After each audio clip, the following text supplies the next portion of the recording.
In today's video, I'm going to teach you how to resize an object or a frame proportionally in Figma. Whether you're working on a user interface, a presentation, or a simple mock-up, being able to resize things without stretching or distorting them is essential. Proportional resizing means that when you change the size, the height and width stay in the same ratio, so your image or frame doesn't look squashed or stretched. First, make sure you have your Figma file open and that you can see the object or frame you want to resize.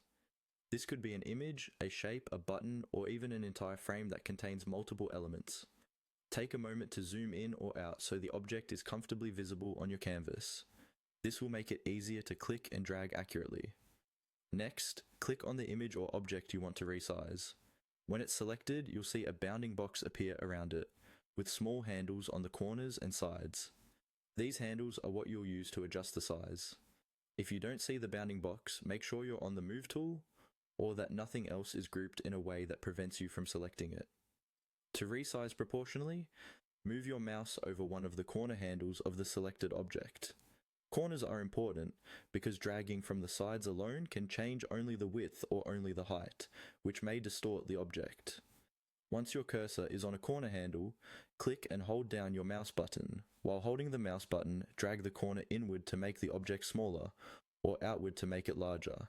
As you drag, Figma will scale the object.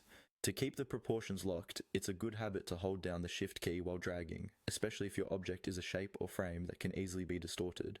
This ensures that both the height and width change together.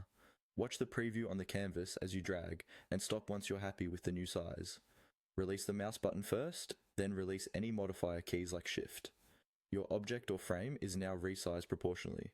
If the result doesn't look quite right, you can undo the change and try again until you get the exact size you want. With a bit of practice, clicking on the object and dragging from the corners to resize it proportionally will become second nature in Figma.